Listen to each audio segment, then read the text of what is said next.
Sherlock Holmes துப்பறிகிறார். சாத்தானின் பாதச்சுவடுகள் பை ஆர்தர் கொனான் டாய்ல்.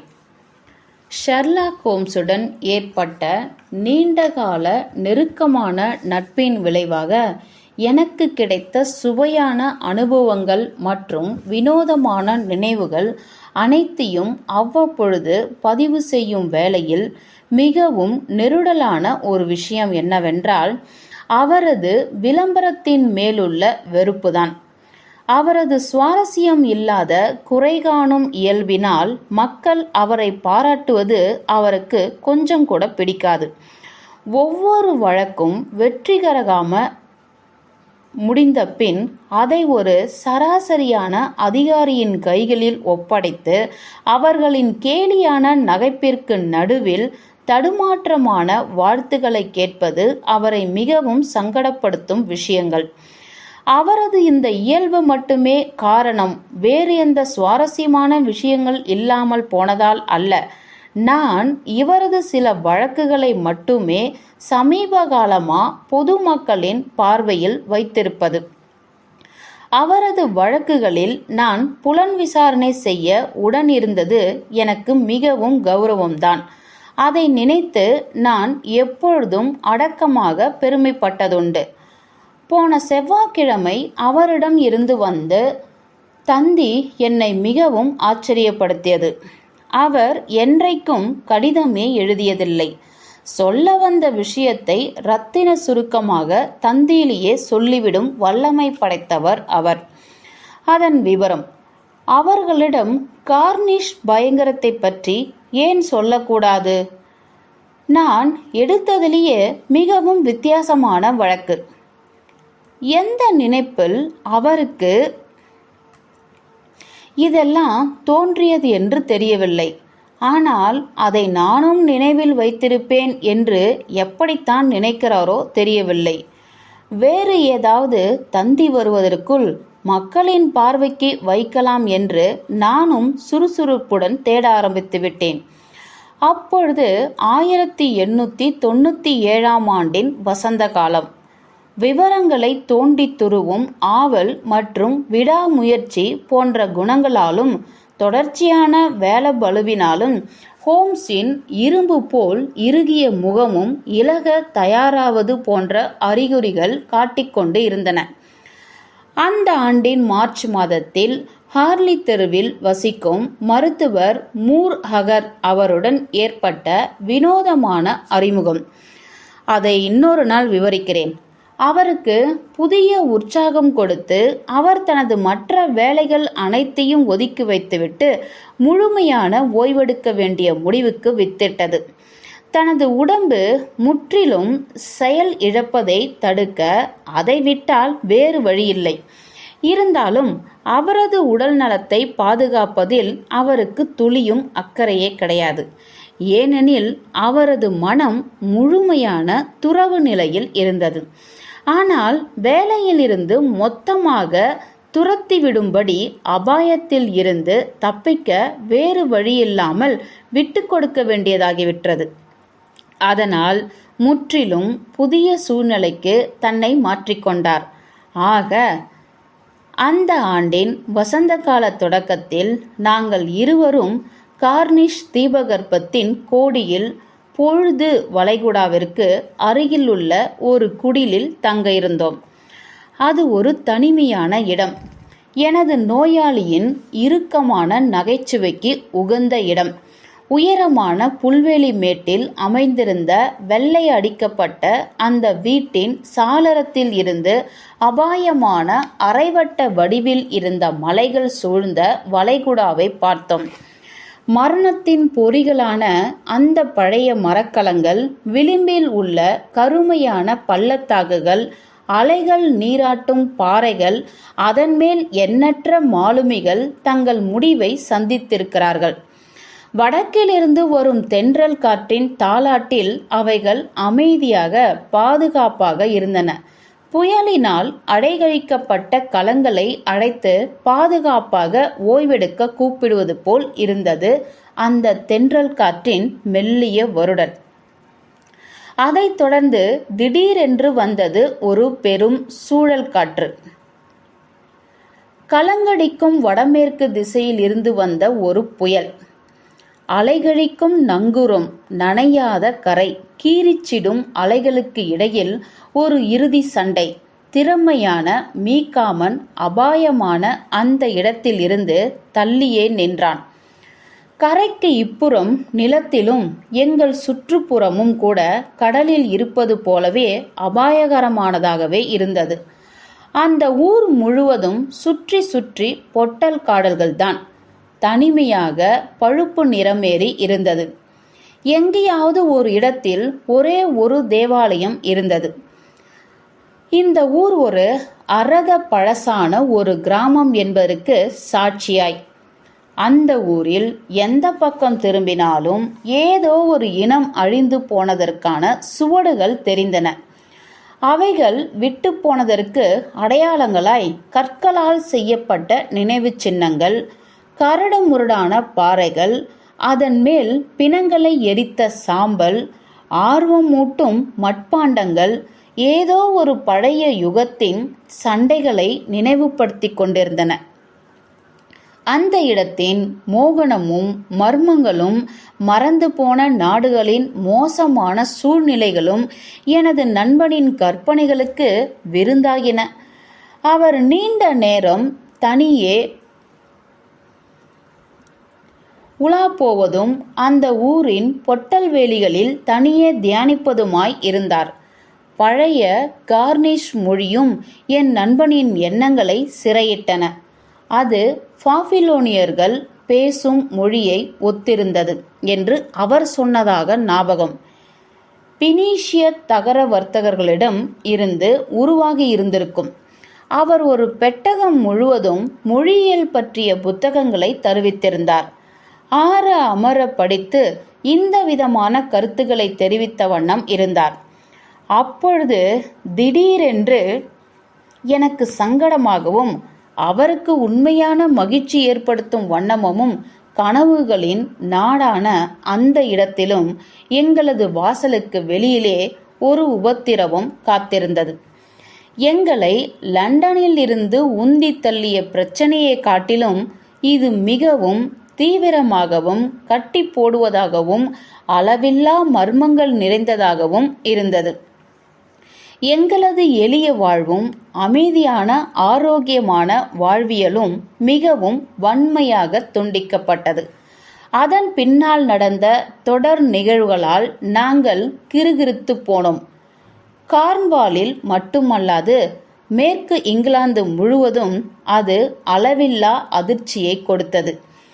எனது வாசகர்கள் கார்னிஷ் பயங்கரம் என்று நான் ஏற்கனவே கூறி இருப்பதை நினைவில் வைத்திருப்பார்கள் என்று நம்புகிறேன். அதன் குத்து மதிப்பான ஒரு செய்தி லண்டன் பத்திரிகைகளுக்கு சென்று சேர்ந்தது. அது நடந்து 13 ஆண்டுகளுக்கு பின் அதை பற்றி நம்பவே இயலாத உண்மைகளை நான் மக்களின் பார்வைக்கு சமர்ப்பிக்கிறேன். கார்ன்வாலின் இந்த பகுதியில் அங்கொன்றும் இங்கொன்றுமாக கோபுரங்கள் இருந்தன என்று சொல்லியிருந்தேன் அல்லவா? அதில் அருகில் இருந்தது ட்ரேடானிக் ஒல்லிஸின் வசிப்பிடமாக இருந்தது. அங்கே ஒரு 200 மனிதர்களின் குடிசைகள் வரிசை கட்டி இருந்தன, பாசி படர்ந்த பழமையான ஒரு தேவாலயத்தை சுற்றி. அந்த தேவாலயத்தின் பாதிரி திரு ரவுந்தை அவர்களை பார்த்தால் ஒரு தொல்பொருள் ஆய்வாளர் போல் இருந்தார். அதனால் ஹோம்ஸ் அவரிடம் அறிமுகம் ஆகிக் கொண்டார். அவர் ஒரு நடுத்தர வயது உடையவராக இருந்தார். தாட்டியான உடம்பும் எளிதில் பழகும் கூடியவராகவும் இருந்தார். உள்ளூர் மனிதர்களின் நிதி உதவியும் அதிகமாகவே காணப்பட்டது. அவரது அழைப்பின் பேரில் நாங்கள் அவருடன் சென்று தேநீர் அருந்தினோம். அவர் மூலம் திரு மோர்டிமர் ரேஜென்னிஸ் என்பவரும் அறிமுகமாகினார். அவர் ஒரு தனி மனிதர். பாதிரியின் எளிய வீட்டில் இருந்து தனது பல அடுக்கு மாளிகையில் இடம் கொடுத்திருந்தார். பாதிரியும் தன்னந்தனியாக இருப்பதனால் அவருடைய இந்த ஏற்பாடும் அவருக்கு பிடித்திருந்தது. இருந்தாலும் அவர்கள் இருவருக்கும் இடையில் எந்தவிதமான பொதுவான பண்புகளும் இருக்கவில்லை. அந்த இடத்துக்கு சொந்தக்காரர் ஒல்லியாய், கருப்பாய், கண்ணாடி அணிந்திருந்தார். கொஞ்சம் கூன் விழுந்து இருந்ததால் ஏதோ ஒரு உடல் குறைபாடு இருக்கிறது என்று நன்றாக தெரிந்தது. எங்களது சிறிய சந்திப்பிலேயே தெரிந்தது பாதிரி மூச்சு விடாமல் பேசுபவர் என்றும், அதற்கு நேர்மாறாக வீட்டுக்காரர் மிகவும் அமைதியான சோகமான முகம் கொண்டவர் என்றும். எப்பொழுதும் தனிமையிலேயே நிலை குத்திய கண்களோடு தன்னை பற்றிய சிந்தனைகளிலே ஆழ்ந்திருந்தார். மார்ச் 16ஆம் தேதியன்று காலை சிற்றுண்டியை முடித்த சிறிது நேரத்தில் வீட்டில் இருந்தபடியே நாங்கள் இருவரும் புகைத்து கொண்டிருந்தோம். வெளியில் சுற்றுலா செல்ல கிளம்புவதற்கு முன் அந்த நேரத்தில் அவர்கள் இருவரும் தான் அன்று எங்கள் வீட்டுக்குள் பட்டென்று நுழைந்தார்கள். திரு ஹோம்ஸ் என்று பதற்றமாக கத்தினார் பாதிரியார். ஒரு மோசமான பயங்கரமான சம்பவம் ஒன்று நேற்றிரவு நடந்திருக்கிறது. இதுவரை இப்படி நடந்ததே இல்லை. நீங்கள் இந்த நேரத்தில் இங்கே இருப்பது கடவுளின் அருள் என்றுதான் சொல்ல வேண்டும். ஏனெனில் இங்கிலாந்து தேசம் முழுவதும் தேவைப்படும் ஒரே ஆள் நீங்கள் மட்டும்தானே. நான் அந்த பாதிரியாரை வேண்டா வெறுப்பாக பார்த்தேன். ஆனால் ஹோம்ஸ் தனது புகைக்குழாயை தன் உதடுகளிலிருந்து எடுத்து தனது ஆசனத்தில் நிமிர்ந்து அமர்ந்தார். ஒரு வயதான வேட்டை நாய் அழைக்கும் ஒலி கேட்டு திரும்புவது போல் மெத்தாசனத்தை நோக்கி சைகை செய்தார். படபடப்போடு இருந்த பாதிரியும் பதற்றத்தோடு இருந்த அவருடன் வந்தவரும் அருகருகே அமர்ந்தனர். திரு மோர்டிமர் ரேஜென்னிஸ் கொஞ்சம் சுய கட்டுப்பாட்டோடு இருந்தார். பாதிரியார் போல் அல்லாமல், ஆனால் அவரது நடுங்கும் கரங்களும் அகல விரிந்த கண்களும் இருவரும் ஒரே மாதிரி உணர்ச்சிகளோடு இருந்தார்கள் என்று மட்டும் உறுதியாக சொல்லலாம். நான் பேசட்டுமா, இல்லை நீங்க ஆரம்பிக்கிறீர்களா என்று பாதிரியாரை நோக்கி கேட்டார் அவர். நீங்களே அந்த விஷயத்தை கண்டுபிடித்ததால் பாதிரியார் அதை பார்த்திருந்தாலும் நீங்கள் பேசுவதுதான் சரியாக இருக்கும் என்றார் ஹோம்ஸ். நான் அவசரமாக ஆடை அணிந்த பாதிரியாரை ஏறிட்டேன். நேர்த்தியாக ஆடை அணிந்திருந்த வீட்டு உரிமையாளரையும் கவனித்தேன். ஹோம்ஸின் அந்த நுண்ணிய கணிப்பினால் ஆச்சரியமடைந்த அவர்கள் முகங்களைக் கண்டு நான் மெலிதாக சிரித்து கொண்டேன். ஒருவேளை நான் முதலில் பேசுவதுதான் பொருத்தமாக இருக்கும் என்று நினைக்கிறேன் என்று பாதிரியார் ஆரம்பித்தார். அதன் பின் அந்த விவரங்களை கேட்கலாமா வேண்டாமா என்று நீங்களே முடிவு பண்ணி கொள்ளுங்கள். அதே போல அந்த மர்ம விவகாரம் நடந்த இடத்திற்கும் உடனே செல்வதா இல்லையா என்பதையும் நீங்களே சொல்லிவிடுங்கள். அதன் பின் எனது நண்பர் தனது சகோதரர்கள் ஓவன், சார்ஜ் மற்றும் அவரது சகோதரி பிராண்டாவுடன் நேற்று மாலை அவர்களது இல்லமான பழைய கற்சிலுவைக்கு அருகில் உள்ள ட்ரேடானிக் வர்தாவில் இருந்த விவரங்கள் பற்றியும் நான் பேசுகிறேன். அவர்கள் வீட்டிலிருந்து 10 மணி வாக்கில் கிளம்பினார். சாப்பாட்டு அறையில் உள்ள மேஜையின் மீது சீட்டு விளையாடிவிட்டு நல்ல ஆரோக்கியத்துடன், நல்ல மனநிலையுடன், இன்று அதிகாலை விரைவாக எழும் பழக்கம் இருப்பதால் அதே திசையில் நடந்து கொண்டிருந்தார் காலை உணவிற்கு முன். அப்பொழுது மருத்துவர் ரிச்சர்ட்ஸ் அவர்களது வண்டி அவரை கடந்து சென்றது. அவர் மிகவும் அவசரமாக ட்ரேடானிக் வர்தாவில் இருந்து அழைப்பு வந்ததால் செல்வதாகவும் விவரித்தார். அதனால் திரு மோர்டிமரும் இயற்கையாகவே அவருடன் சென்றார். அங்கே சென்ற பின் அவர் வினோதமான காட்சியை கண்டார். அவரது சகோதரர்கள், சகோதரி மூவரும் அவர் விட்டு சென்ற கோலத்திலேயே இருந்தனர். சீட்டுகள் அவர்கள் முன் கலைக்கப்பட்டு இருந்தன. மெழுகுவர்த்திகள் முழுவதும் எரிந்து அணைந்திருந்தன. அவரது சகோதரி தனது ஆசனத்திலேயே இறந்திருந்தார். சகோதரர்கள் இருவரும் எந்த கவலையும் இல்லாமல் சத்தம் போட்டு சிரித்து பேசி பாடிக்கொண்டிருந்தனர். முற்றிலும் தங்களது சுய புத்தியை இழந்து. ஆனால் மூவரின் முகங்களிலும் இறந்துவிட்ட சகோதரி மற்றும் புத்தி சுவாதீனம் இல்லாத சகோதரர்கள் அளவில்லா திகில் பரவி இருந்தது. அதை பார்ப்பதற்கே பயங்கரமாக இருந்தது. வேறு யாரும் வேலையாட்கள் இருந்ததற்கான சுவடுகளே இல்லை. திருமதி போர்ட்டர் என்னும் வயதான பணிப்பெண்ணை தவிர வேறு யாரும் அங்கு இல்லை. அவரும் நன்றாக தூங்கிவிட்டதால் எந்தவிதமான ஒலியும் கேட்கவில்லை என்று சொன்னார். எந்த பொருளும் திருடு போகவில்லை, களையவும் இல்லை. அந்த திகிலுக்கான காரணம் என்ன என்பதற்கு எந்தவித விளக்கமும் இல்லை. ஒரு பெண் இறப்பதற்கும் இரு வலிமையான ஆண்கள் புத்தியை இழப்பதற்கும் எது காரணமாக அமைந்துவிடும்? அதுதான் நடந்தது திரு ஹோம்ஸ். சுருக்கமாக, நீங்கள் இதை தீர்ப்பதற்கு உதவினால் உங்களுக்கு புண்ணியமாக போகும். எப்படியாவது என் நண்பனை மீண்டும் அமைதிப்படுத்திவிட வேண்டும் என்று நான் நினைத்தேன். அதுதான் இந்த பயணத்தின் நோக்கமும் கூட. ஆனால் அவரது தீவிரமான முகத்தையும் குறுகிய புருவங்களையும் ஒரு முறை பார்த்தவுடனே புரிந்தது நான் நினைத்தது எவ்வளவு வீண் வேலை என்று. சிறிது நேரம் அமைதியாக அமர்ந்திருந்தார். எங்கள் அமைதியை குலைத்த இந்த வினோதமான நாடகத்தில் சற்று அமிழ்ந்திருந்தார். நான் இந்த விஷயத்தை கவனிக்கிறேன் என்றார் இறுதியாக. முதல் பார்வையில் இது ஒரு மிக சிறந்த வழக்கு போலவே தெரிகிறது. நீங்கள் அங்கு சென்று பார்த்தீர்களா திரு ரவுந்தை? இல்லை திரு ஹோம்ஸ். திரு ட்ரேஜன்னிஸ் தான் அங்கு நடந்தவை பற்றி விவரித்தார்.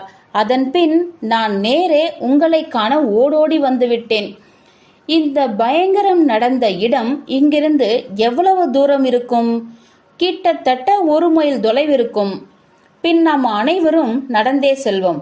ஆனால் அதை தொடரும் முன் நான் உங்களை சில கேள்விகள் கேட்க வேண்டியிருக்கிறது திரு மோர்டிமர். அவர் இவ்வளவு நேரமும் மிக அமைதியாகவே இருந்தார். எனக்கு தெரிந்தவரை அவரது அடக்கப்பட்ட உணர்ச்சிகள் பாரதியார் கொட்டிவிட்ட உணர்ச்சிகளை விட மிக அதிகமாகவே தோன்றியது. அவர் முகம் வெளிரி விகாரமாய் இருந்தது. அவரது கவலை தோய்ந்த முகம் ஹோம்ஸையே நோக்கியிருந்தது. அவரது மெலிந்த கரங்களை கோணலாய் கட்டியிருந்தார். அவரது குடும்பத்தில் நிகழ்ந்த கொடூரமான மர்மத்தை கேட்டு அவரது உதடுகள் துடித்துக் கொண்டிருந்தன. அவரது கடுமையான கண்கள் அங்கு நடந்ததற்கு சாட்சி சொல்வது போல் இருந்தன. உங்களுக்கு தோன்றியதையெல்லாம் கேளுங்கள் திரு ஹோம்ஸ் என்றார் அவர் ஆர்வமாக. அதை பற்றி பேசுவது தவறுதான், இருந்தாலும் நான் உண்மையை சொல்கிறேன். நேற்றிரவு நடந்தது பற்றி சொல்லுங்க. நான் அங்கு இரவு உணவு சாப்பிட்டேன்.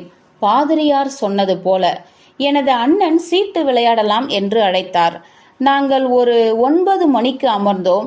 நான் கிளம்ப ஆரம்பித்த போது 9:45 இருக்கும். நான் அவர்களை விட்டு கிளம்பும்போது மிக மகிழ்ச்சியாகவே விட்டு சென்றேன். யார் உங்களை வழி அனுப்பியது? திருமதி போர்ட்டர் ஏற்கனவே உறங்கிவிட்டதால் நானே கதவை திறந்து சென்று விட்டேன். நான் வாசற்கதவை சாத்தி விட்டு சென்றேன். அவர்கள் இருந்த அறையின் சாளர கதவு பூட்டிதான் இருந்தது. ஆனால் திரைசீலைகள் மூடப்படவில்லை. இன்று அதிகாலை செல்லும்போது கதவு சாளரத்தில் எந்தவித மாற்றமும் இல்லை. அதனால் வேறு யாராவது உள்ளே நுழைந்திருப்பார்கள் என்ற சந்தேகத்திற்கே இடமில்லை. இருந்தாலும் அவர்கள் அனைவரும் அங்கேயே அமர்ந்திருந்தனர். அச்சத்தினால் பைத்தியங்களாக மாறிவிட்டனர். பயத்தில் என் சகோதரி இறந்து விட்டிருக்கிறாள். நாற்காலியின் கைப்பிடியில் அவள் தலை சாய்ந்து கிடந்தது. அந்த காட்சியை என் உயிர் உள்ளவரை மறக்கவே இயலாது. நீங்கள் சொல்லும் விதம் மிகவும் தத்ரூபமாக இருக்கிறது என்றார் ஹோம்ஸ். அதற்கு என்ன காரணம் என்று நீங்கள் இதுவரை அறிந்திருக்கவில்லை என்றே நினைக்கிறேன். இது கொடூரம் திரு ஹோம்ஸ், கொடூரமாக இருக்கிறது என்று அழ ஆரம்பித்து விட்டார் திரு மோர்டிமர். இந்த உலகம் சம்பந்தப்பட்டது போல் இல்லை. ஏதோ ஒன்று அந்த அறைக்குள் அன்று நுழைந்து அவர்களின் மனதில் இருந்த வெளிச்சத்தை அகற்றிவிட்டு சென்றிருக்கிறது. எந்தவிதமான பைத்தியக்கார மனிதன் கூட இதை செய்திருக்க சாத்தியமில்லை. இந்த விஷயம் மனிதகுலத்திற்கு அப்பாற்பட்டதென்றால் நிச்சயம் என்னாலும் எடுத்துக்கொள்ள இயலாது. இருந்தாலும் அப்படி ஒரு முடிவுக்கு வரும் முன் நாம் அனைத்து விதமான இயற்கையான விளக்கங்களையும் பெற முயற்சி செய்வோம். உங்களை பொறுத்தவரை நீங்கள் தனியாக இருப்பதை பார்த்தால் ஏதோ காரணத்திற்காக உங்கள் குடும்பத்தில் இருந்து பிரிந்து வாழ்கிறீர்கள் என்று தோன்றுகிறது. ஆம் திரு ஹோம்ஸ், அது ஒரு பழைய கதை, முடிந்து போன கதை. நாங்கள் ரெட் ரூத் என்னும் இடத்தில் தகர சுரங்கம் வைத்திருந்த குடும்பத்தை சேர்ந்தவர்கள். ஆனால் எங்களது சுரங்கத்தை ஒரு நிறுவனத்திற்கு விற்றுவிட்டு நல்ல செல்வத்துடன் ஓய்வெடுக்க சென்று விட்டோம். எங்களுக்குள் நடுவில் பணத்தை பிரிப்பதில் சில மனக்கசப்புகள் இருந்தன. ஆனாலும் நாளாக அவை மறந்து மன்னிக்கப்பட்டு விட்டன. அதன் பின் நாங்கள் இணைப்பிரியா நண்பர்களாகிவிட்டோம். அன்றைய சாயங்காலம் வேளை நீங்கள் ஒன்றாக இருந்த நேரத்தில் ஏதாவது ஒன்று உங்களுக்குள் வித்தியாசமாகப்பட்டதா? நன்றாக யோசித்து சொல்லுங்கள். ஏதாவது ஒரு சிறு விஷயம் கூட இந்த வழக்கிற்கு உபயோகமாக இருக்கும். அப்படி எதுவும் இல்லை திரு ஹோம்ஸ். நீங்கள் அனைவரும் வழக்கமான உற்சாகத்தில் தான் இருந்தீர்கள் என்று எண்ணுகிறேன். அதைவிட மகிழ்ச்சியான தருணம் இருந்திருக்க வாய்ப்பே இல்லை. யாராவது பதற்றமாக இருந்தார்களா? வரப்போகும் ஆபத்தை எதிர்நோக்கி பயந்தவர்களாக இருந்தார்களா? அப்படி எதுவும் இல்லை. அப்படியென்றால் உங்களிடம் எனக்கு எதுவும் எந்தவித செய்தியும் இல்லை. மோர்டிமர் ஒரு நிமிடம் பலமாக யோசித்தார். ஒரு விஷயம் எனக்கு புலப்படுகிறது என்றார் இறுதியாக. நாங்கள் அமர்ந்திருக்கும் போது என் முதுகுக்கு பின்னால் தான் சாளரம் இருந்தது. எனது சகோதரன் சார்ஜ் அதை நோக்கி அமர்ந்திருந்தார். ஒரு முறை அவன் சாளரத்தை நோக்கி தீர்க்கமாக பார்த்தான். அதனால் நானும் திரும்பி அங்கு பார்த்தேன். சாளர திரை மேலே ஏற்றப்பட்டிருந்தது. கதவுகள் மூடப்பட்டிருந்தன. ஆனால் புல்வெளிக்கு அருகில் இருந்த புதர்களில் இருந்து அங்கு ஏதோ அசைவது போல் தெரிந்தது. அது மனிதனா இல்லை மிருகமா என்று என்னால் யூகிக்க முடியவில்லை. ஆனால் ஏதோ ஒன்று இருந்தது போல்தான் நான் நினைத்தேன். அவனை என்னவென்று கேட்டால் அவனும் அதே பதில்தான் சொன்னான். அது மட்டுமே என்னால் சொல்ல முடியும். நீங்கள் அது என்னவென்று பார்க்கவில்லையா? இல்லை, அது ஒன்றும் பெரிய விஷயமாக படவில்லை. ஆக நீங்க செல்லும்போது எதுவும் அசம்பாவிதம் நடக்கப் போகிறது என்று யாரும் அறிந்திருக்கவில்லை. நிச்சயமாக இல்லை. உங்களுக்கு இன்று அதிகாலையிலே செய்தி எப்படி வந்தது என்று எனக்கு விளங்கவில்லையே. நான் எப்பொழுதும் அதிகாலையே விரைவாக எழுந்து விடுவேன். காலை உணவிற்கு முன் சிறிது நடப்பது என் வழக்கம். இன்று காலை அப்பொழுதுதான் நடக்க ஆரம்பித்தேன். அதே நேரத்தில் மருத்துவரின் வண்டி என்னை கடந்து சென்றது. திருமதி போர்ட்டர் பாட்டி ஒரு சிறுவனை அவசரமான செய்தியுடன் தன்னிடம் அனுப்பி வைத்ததாக சொன்னார். நான் உடனே அவருடன் வண்டியில் ஏறி புறப்பட்டேன். அங்கு சென்றவுடன் அந்த கோலத்தை கண்டோம். மெழுகுவர்த்தி ரொம்ப நேரமாக எரிந்திருக்க வேண்டும்.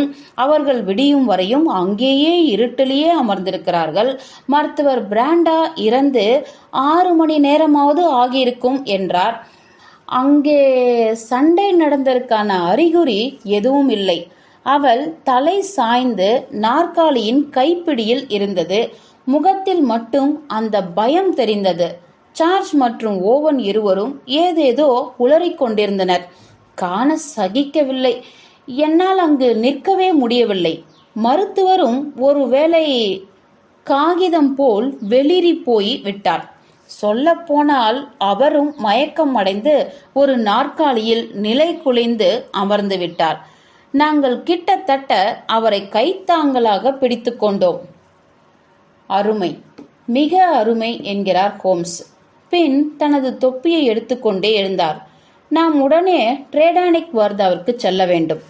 மற்றும் தாமதிக்காமல். முதல் பார்வையிலேயே விடை கிடைத்து விடும்படியான வழக்குகள் எப்பொழுதாவதுதான் கிடைக்கும் என்பதை நான் ஒத்துக்கொள்கிறேன். அன்று காலை நாங்கள் செய்த புலனாய்வில் உருப்படியாக எதுவும் தேரவில்லை. வெளிப்பார்வைக்கு மிகவும் மோசமான உணர்வைத்தான் எங்கள் மனதில் விதித்திருந்தது. அந்த சம்பவம் நடந்த வீட்டிற்கு போகும் வழி மிகவும் குறுகலான, வளைந்து நெளிந்து செல்லும் கிராமத்து தெருவாகவே இருந்தது. நாங்கள் சென்ற நேரம் ஒரு வண்டி வந்ததால் நாங்கள் ஒதுங்கி வழிவிட வேண்டியதாயிற்று. அது எங்களை தாண்டும் போது அதன் மூடப்பட்டிருந்த சாளரத்தின் வழியாக மிக மோசமாக கோணி குறுகியிருந்த ஒரு முகத்தை கண்டேன். அதன் நிலை குத்திய பார்வையும் நர நரவென்று பற்களை தேய்த்த விதமும் மிக பயங்கரமாக இருந்தது. எனது சகோதரர்கள் என்று கதறினார் மோர்டிமர். அவரது உதடுகள் வெளிரி போய்விட்டன. அவர்களை ஹெல்த்ஸ்டோனுக்கு கூட்டிச் செல்கிறார்கள். நாங்கள் பயத்துடன் தள்ளாடியபடியே செல்லும் அந்த கருப்பு வண்டியையே கண் கொட்டாமல் பார்த்து கொண்டிருந்தோம். அதன் பின் நாங்கள் திரும்பவும் சபிக்கப்பட்ட வினோதமான முடிவை அவர்கள் எட்டிய அந்த வீட்டை நோக்கி சென்றோம். அது மிகவும் பிரம்மாண்டமான வெளிச்சம் நிறைந்த வீடு. மாளிகை என்றே சொல்ல வேண்டும். கணிசமான அளவு தோட்டம் நிறைந்திருந்தது. அந்த கார்னிஷின் காற்றில் ரம்மியமான மனம் கொண்ட வசந்த கால பூக்கள் நிறைந்திருந்தன. இந்த தோட்டத்தை நோக்கி முன்பக்கம் உள்ள அறையின் சாளரம் இருந்தது.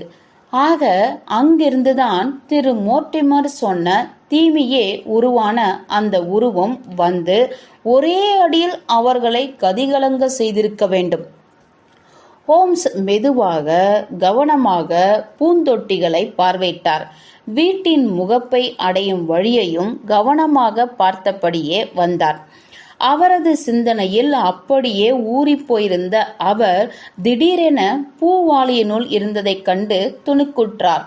அதில் இருந்ததை அப்படியே கொட்டி எங்கள் கால்களையும் தோட்டத்திற்கு செல்லும் வழியையும் ஈரமாக்கிவிட்டார். வீட்டினுள் அந்த வயதான பணிப்பெண்ணை கண்டோம். அவருடன் ஒரு சிறு பெண்ணும் இருந்தாள். இருவரும் சேர்ந்தே அந்த வீட்டின் தேவைகளை கவனித்துக் கொண்டிருந்தனர். ஹோம்ஸ் கேட்ட அனைத்து கேள்விகளுக்கும் உடனுக்குடன் பதிலளித்தாள். இரவில் ஒன்றுமே கேட்கவில்லை என்றாள். அவரது முதலாளிகள் அனைவரும் நல்ல மனநிலையுடன் இருந்ததாகவே சொன்னாள். அவர்களது அறையில் காலையில் நுழைந்தபோது அவர்களை கண்டு அதிர்ச்சியில் மயக்கமடைந்து விட்டதாக தெரிவித்தாள். அதை பார்த்ததும் சாளர கதவுகளை திறந்து வெளிக்காற்று வரும்படி செய்தாள். படியிலிருந்து இறங்கி தோட்ட வேலை செய்து கொண்டிருந்த சிறுவன் ஒருவனிடம் சென்று மருத்துவரை வரவழைத்தாள். அந்த பெண்மணி தனது அறையில் மாடியில் இருந்திருக்கிறாள். நாம் பார்க்க வேண்டும் என்றால் போகலாம். 4 பேர் சேர்ந்துதான் அந்த சகோதரர்களை மனநல காப்பக வண்டியில் ஏற்ற முடிந்தது. அந்த பெண்ணால் ஒரு இரவு கூட அங்கு தங்க இயலவில்லை. ஆதலால் தனது குடும்பமுள்ள ஜெயின் ஐவ்ஸ் என்ற ஊருக்கு சென்று விட்டாள். நாங்கள் மேலேறி அந்த உடலை பார்த்தோம். செல்வி பிராண்டா ரேஜனில் மிகவும் அழகான பெண். இப்பொழுதுதான் நடுத்தர வயதுக்கு திரும்பியிருக்கிறாள். அவளது கருமையான கூரிய முகவெட்டு அழகாக இருந்தது. இறந்து போயிருந்தாலும் அதன் மேல் கடைசியாய் பதிந்த அந்த கொடூர உணர்ச்சிதான் வெளிப்படையாக தெரிந்தது. அவளது படுக்கை அறையில் இருந்து முன்பக்க அறைக்கு நாங்கள் இறங்கிச் சென்றோம். அங்குதான் இந்த வினோதமான சம்பவம் நடந்தது. இரவு முழுவதும் எரிந்த தீயின் கருகிய சாம்பல் கிராதியில் இருந்தது. மேஜை மீது 4 முற்றிலும் எரிந்த மெழுகுவர்த்திகள் இருந்தன. சீட்டுகளும் அதன் மேல் சிதறி கிடந்தன. நாற்காலிகள் சுவரை ஒட்டி நகர்த்தப்பட்டிருந்தன. அது தவிர அனைத்தும் அப்படியே கிடந்தன. முதல் நாள் இரவு இருந்த நிலையிலேயே. ஹோம்ஸ் வெளிச்சம் பாய்ச்சியபடியே வேகமாக அந்த அறைக்குள் நடந்தார். அவர் அனைத்து நாற்காலியிலும் அமர்ந்து அவர்கள் இருந்த தோரணையை கற்பனை செய்து பார்த்தார். அவரை அங்கிருந்து பார்த்தால் தோட்டம் எவ்வளவு தெரிகிறது என்று அளந்து பார்த்தார். தரை விதானம், கணப்படுப்பு அனைத்தையும் ஆராய்ந்தார். ஆனால் ஒரு முறை கூட அவரது கண்களில் ஒளியோ உதடுகள் இறுகியோ நான் பார்க்கவில்லை. அப்படி இருந்திருந்தால் அவர் ஏதோ ஒன்றை கண்டுபிடித்து விட்டார் என்று அர்த்தம். கணப்படுப்பு எண் ஏற்றப்பட்டது. இந்த வசந்த காலத்தில் இந்த சிறிய அறையில் எப்பொழுதும் அடுப்பு எரியுமா என்று ஒரு முறை கேட்டார். மோர்டிமர் அதற்கு விளக்கம் கொடுத்தார். அன்று பொழுது சாயும் குளிராகவும் ஈரப்பதம் மிகுந்ததாகவும் இருந்தது. அதனாலேயே அவர் வந்த பின் அது ஏற்றப்பட்டதாகவும் தெரிவித்தார். இப்பொழுது என்ன செய்ய போகிறீர்கள் திரு ஹோம்ஸ் என்று கேட்டார். எனது நண்பர் சிரித்துக்கொண்டே தன் கையை என் தோள்பட்டையில் வைத்தார். வாட்சன், நான் என்ன நினைக்கிறேன் என்றால், உங்களுக்கு பிடிக்காத அந்த புகையிலை நஞ்சு விஷயத்தை பின்தொடரலாம் என நினைக்கிறேன் என்றார் அவர். நண்பர்களே, உங்களது அனுமதியுடன் நாங்கள் எங்களது குடிலுக்கு திரும்பலாம் என்று நினைக்கிறேன். இதற்கு மேல் வேறெதுவும் புதிதாக இங்கு கிடைக்காது என்று தெரிகிறது. நான் சேகரித்த தடயங்கள் எல்லாம் அலசி ஆராய்ந்து ஏதாவது கிடைத்தால் உங்களுக்கும் பாதிரியாருக்கும் நிச்சயம் செய்தி அனுப்புகிறேன். அதுவரை காலை வணக்கத்தை தெரிவித்துக் கொள்கிறேன். நாங்கள் பொழுது குடிலுக்கு வந்து மிக நீண்ட நேரம் ஆன பின்தான் ஹோம்ஸ் தனது நீண்ட கனமான மௌனத்தை கலைத்தார். தனது நீண்ட கைப்பிடி உள்ள நாற்காலியில் சுருண்டு அமர்ந்தார். தனது புகைக்குழாயில் இருந்து வெளியேறிய புகையிலையின் நீல நிறம் புகை மூட்டத்தில் அவரது துறவு கொண்ட முகம் சரியாக தெரியவில்லை. அவரது கருமையான புருவங்கள் கீழிறங்கி இருந்தன. நெற்றி சுருங்கி கண்கள் வெறுமையாக எங்கோ நிலைக்குத்தி இருந்தன. இறுதியாக தனது புகைக்குழாயை கீழே வைத்துவிட்டு எழுந்தார். அதுவாக இருக்காது வாட்சன் என்று சிரித்துக்கொண்டே கூறியவர், நாம் சரிவில் சிறிது காலார நடந்து சிக்கிமுக்கி கல் அம்புகள் தேடுவோம். இந்த வழக்கில் தடயங்கள் கண்டுபிடிப்பதை விட அவைகளை எளிதில் கண்டுபிடித்து விடலாம். தேவையான பொருள் இல்லாமல் மூளையை இயக்குவது என்பது வெறுமையாக இயந்திரத்தை ஓடவிடுவது போலாகும். அது ஓடி ஓடி உடைந்துவிடும். கடல் காற்று, கதிரொலி, பொறுமை எல்லாம் வந்துவிடும் வாட்சன்.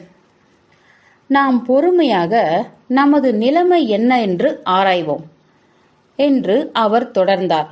நாங்கள் சரிவு பாதையில் நடந்து கொண்டிருக்கும் போதே நமக்கு தெரிந்த கொஞ்ச நெஞ்ச விஷயங்களை புரிந்து கொள்ள முயற்சி செய்வோம். அப்பொழுதுதான் புதிதாக வரும் செய்திகளை சரியாக அதனதன் இடத்தில் பொருத்தி பார்க்க முடியும். முதலில் நாம் இருவருமே சாத்தானின் வேலை இது என்பதை ஒத்துக்கொள்ளப் போவதில்லை. அதனால் அந்த செய்தியை நமது மனதிலிருந்தே எடுத்துவிட வேண்டும். நன்று. 3 நபர்கள் மிக மோசமாக மனிதனின் சுய விருப்புடனோ இல்லாமல் பாதிக்கப்பட்டுள்ளார்கள். அதில் மாற்று கருத்து இல்லை. சரி, இது எப்பொழுது நடந்தது? அவர் சொன்னது சரி என்று எடுத்துக்கொண்டால் திரு மோர்டிமர் வீட்டை விட்டு கிளம்பியவுடன் நடந்திருக்கிறது. அது மிகவும் முக்கியமான தடயம். அனுமானம் என்னவென்றால், அவர் கிளம்பிய சில மணித்துளிகளிலே நடந்திருக்கிறது. சீட்டுகள் மேசையிலேயே சிதறி கிடந்திருக்கின்றன. அவர்கள் உறங்க வேண்டிய நேரமும் கடந்துவிட்டிருக்கிறது. இருந்தாலும் அவர்கள் தங்கள் இருக்கைகளை நகர்த்தவில்லை. அதனால் மீண்டும் சொல்கிறேன், அவர் கிளம்பிய சற்று நேரத்திற்கெல்லாம் அது நடந்திருக்கிறது. நிச்சயம் நேற்றிரவு 11 மணிக்குள் தான் நடந்திருக்க வேண்டும். ஆக நமது அடுத்த கட்ட நடவடிக்கை முடிந்தவரை திரு மோர்டிமர் ட்ரேஜனில் அந்த வீட்டை விட்டு வெளியேறிய பின்னர் அவர்களின் நடவடிக்கைகள் என்னவென்று கவனிப்பதுதான். அதில் சற்றும் சிரமம் இருக்காது என்றே தோன்றுகிறது. ஏனெனில் அது சந்தேகத்திற்கு இடமே இல்லாமல் இருக்கிறது. என்னுடைய ஆய்வு முறைகள் பற்றி உங்களுக்கு நன்றாகவே தெரியும் தானே. அந்த சின்னஞ்சிறு பூவாளி நீரை வைத்து அவரது காலடி தடங்களை கண்டுபிடித்தேன். வேறு வடிவில் அதை கண்டுபிடிப்பது மிகவும் சிரமம். ஈரமான மண் இருப்பதால் தெளிவாக தெரிந்துவிட்டது. நேற்றிரவு ஈரமாகத்தான் இருந்தது. நீங்கள் நினைவுபடுத்தி பார்த்தால் விளங்கும். அதனால் அது சிரமமாக இல்லை. அவரது காலடி தடங்கள் கண்டுபிடிக்கப்பட்டவுடன் மற்ற காலடி தடங்களுக்கு மத்தியில் அவரது நடமாட்டம் பற்றி தெரிய அவர் வேகமாக தேவாலயத்தை நோக்கி நடந்திருக்கிறார். அப்படி இருக்கையில் திரு மோர்டிமர் அந்த இடத்திலிருந்து அகன்று விட்டார். இருந்தும் வேறு ஏதோ வெளியால் வந்து சீட்டு விளையாடும் நபர்களை கதிகலங்க வைத்திருக்கிறார். நாம் அவரை எப்படி கண்டுபிடிப்பது? மேலும் அப்படி ஒரு பயங்கரத்தை எப்படி நிகழ்த்தியிருக்க முடியும்? திருமறை போற்றரையும் நாம் நீக்கிவிடலாம். அவர்களால் எந்தவித தொந்தரவும் நடந்திருக்க வாய்ப்பே இல்லை. யாரோ ஒருவன் தோட்டத்தினுள் நுழைந்து சாளரத்தின் வழியாக எட்டி பார்ப்பவரை கதிகலங்க வைக்கும் அளவு பயங்கரத்தை நிகழ்த்த தேவையான தடயங்கள் ஏதாவது இருக்கிறதா? இதற்கும் மோர்டிமர் ரேஜனில் சொன்னதில் இருந்தே ஒரு யோசனை தோன்றுகிறது. அவரது சகோதரர் சொன்ன தோட்டத்தில் நிகழ்ந்த ஒரு அசைவு. அது நிச்சயம் முக்கியமானது. ஏனெனில் அன்றிரவு கார்மேகமாக மழை பெய்து இருட்டாக இருந்தது. அவர்களை கலங்கடிக்கும் எண்ணம் கொண்ட யாரும் தனது தலையை அந்த கண்ணாடியில் வைக்காமல் உள்ளிருப்பவர்கள் பார்வையில் பட முடியாது. அந்த சாளரத்தின் வெளியில் 3 அடிக்கு பூச்செடிகள் வளர்ந்துள்ளன. அங்கு காலடி தடங்கள் இருந்த சுவடே இல்லை. அப்படி இருக்க ஒரு வெளியால் வந்து அப்படிப்பட்ட பயங்கரத்தை எப்படி நிகழ்த்தியிருக்க முடியும்? மேலும் இவ்வளவு வினோதமான விரிவான முயற்சி எடுக்கப்பட்டதுக்குரிய காரணமும் என்னவென்று நாம் இன்னும் கண்டுபிடிக்கவில்லை. இதில் உள்ள கஷ்டங்கள் உங்களுக்கு புரிகிறது என்று நினைக்கிறேன் வாட்சன். மிக தெளிவாக விளங்குகிறது என்று நம்பிக்கையோடு கூறினேன். இருந்தாலும் இன்னும் கொஞ்சம் விஷயங்களை வைத்து இது முடியாத விஷயமல்ல என்று நான் நிரூபிக்கிறேன் என்றார் ஹோம்ஸ். உங்களது எண்ணற்ற ஆவணங்களில் இதைப்போல புரியாத வழக்குகள் சில இருக்கின்றன என்று உங்களுக்கு தெரியும் என்று நினைக்கிறேன். இந்த வேளையில் இன்னும் புதுவிதமான செய்திகள் வரும் வரை இந்த வழக்கை சிறிது ஒத்திவைப்போம். மீதி இருக்கும் காலை பொழுதை பின் கற்களால் மனிதர்களை கண்டுபிடிப்பதில் செலவிடுவோம்.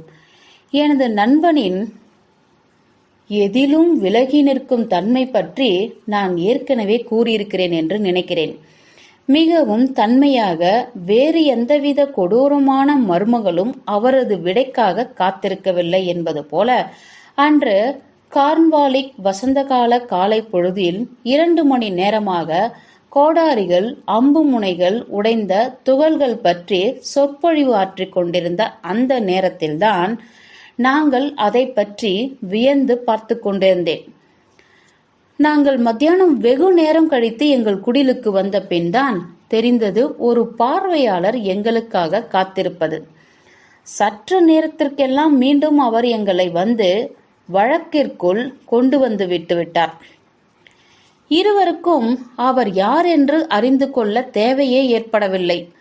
பருத்த உடம்பு, கரடு முரடான தையலிடப்பட்ட முகம், கோபமான கண்கள், பருந்து போன்ற நாசிகள், நரைத்த முடி கிட்டத்தட்ட எங்கள் குடிலின் கூரையை உரசி நின்றது. அந்த தாடி ஓரத்தில் பொன்னிறமாகவும் இருந்தது. உதட்டுக்கருகில் வெண்ணிறமாக இருந்தது.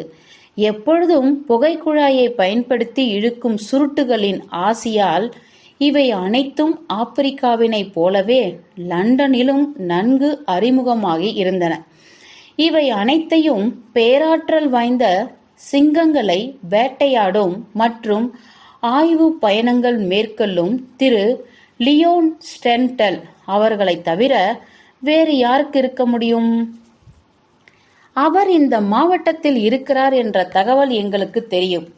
ஓரிரு முறை அவரது நெடிய உருவத்தை இந்த பொட்டல் வெளிகளில் கண்டும் இருக்கிறோம். அவர் எங்களை நோக்கி வரவில்லை, நாங்களும் முயற்சி செய்யவில்லை. ஏனெனில் அவர் ஒரு தனிமை விரும்பி. பயண இடைவெளிகளில் மிகவும் தனிமையாக இருக்கும் பியூசம்ப் எரியன்ஸ் என்னும் காட்டுப்பகுதியில் எங்கோ ஒரு மூலையில் ஒளிந்திருக்கும் அவரது சிறிய மாளிகையில் தங்குவது வழக்கம். இங்கும் புத்தகங்கள், நிலப்படங்களுக்கு நடுவில் ஒரு தனிமையான வாழ்க்கைதான் வாழ்ந்து கொண்டிருக்கிறார். அவரது எளிமையான தேவைகளை மட்டும் பூர்த்தி செய்து கொண்டும் தனது அண்டை வீட்டார்களை பற்றி சிறிதும் கண்டுகொள்ளாமல். அதனால் எனக்கு மிகவும் ஆச்சரியம்.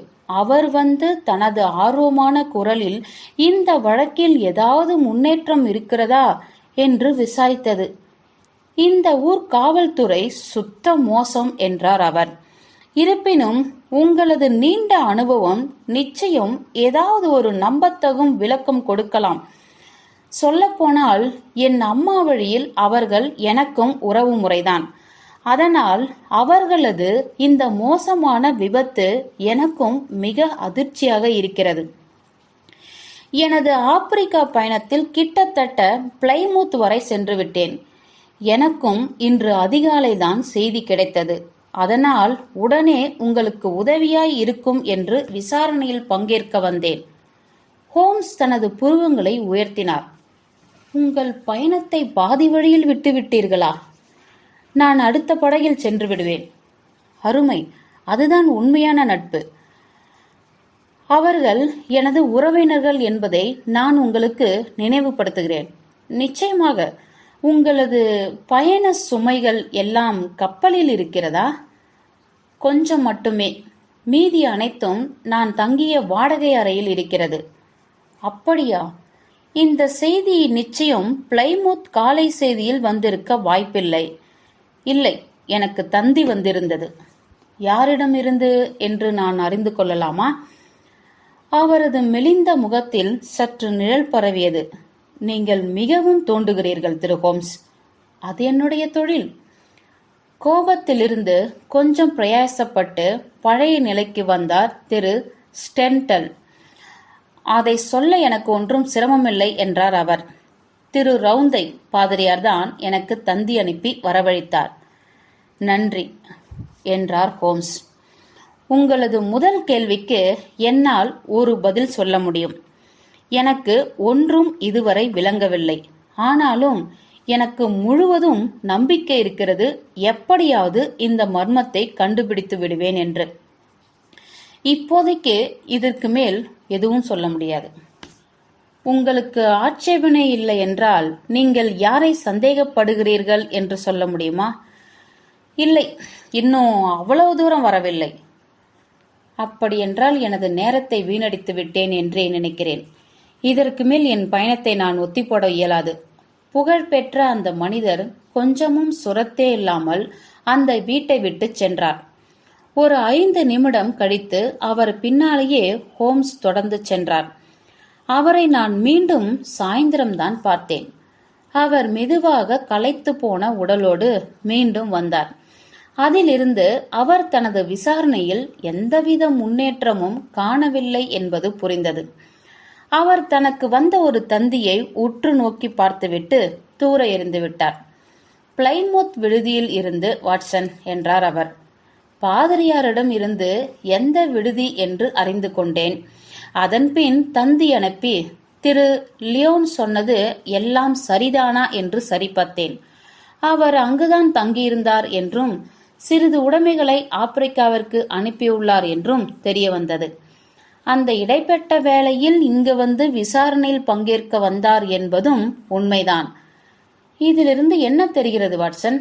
அவருக்கு இந்த வழக்கில் மிகவும் ஆர்வம் இருக்கிறது. மிகவும் ஆர்வம். ஆம், இதுவரை அறியாத ஒரு நூல் இங்கு இருக்கிறது. இதை பிடித்துச் சென்றால் அந்த முடிச்சு இருக்கும் இடம் தெரிந்துவிடும். மகிழ்ச்சி கொள்ளுங்கள் வாட்சன். நமக்கு இன்னும் தேவையான அனைத்தும் கிடைக்கவில்லை என்றாலும் அவை வந்தவுடன் நமது துன்பம் எல்லாம் துலங்கும்.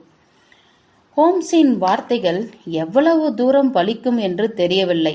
முற்றிலும் புதிய கோணத்தை கொடுத்திருக்கும் இந்த விசாரணையில் இப்பொழுது வந்து புது திருப்பம் இன்னும் எவ்வளவு பயங்கரமானதாகவும் வினோதமாகவும் இருக்கும் என்று புரியவில்லை. நான் எனது சாளரத்தின் அருகில் நின்று காலையில் முடிமழித்துக் கொண்டிருந்தேன். அப்பொழுது குளம்பு சத்தம் கேட்டது. எட்டி பார்த்தால் நாய்களால் இழுக்கப்படும் ஒரு வண்டி தெருவில் பாய்ந்து வந்து கொண்டிருந்தது. எங்களது வீட்டின் அருகில் நின்றது. எங்களது நண்பர் பாதிரியார் அதிலிருந்து இறங்கினார். எங்களது தோட்டப்பாதையில் வேகமாக நடந்து வந்தார். ஹோம்ஸ் ஏற்கனவே ஆடை மாற்றி தயாராகவே இருந்ததால் உடனே நாங்கள் அவரை சந்திக்க தயாராகிவிட்டோம். எங்களது பார்வையாளர் மிகவும் பரிதவிப்பில் இருந்தார். வார்த்தைகள் நிலை தடுமாறின. ஒரு வழியாக பெருமூச்சுகளுக்கு நடுவில் ஒரு பயங்கரமான கதை சொன்னார். நாம் சாத்தானால் பீடிக்கப்பட்டிருக்கிறோம் திரு ஹோம்ஸ்.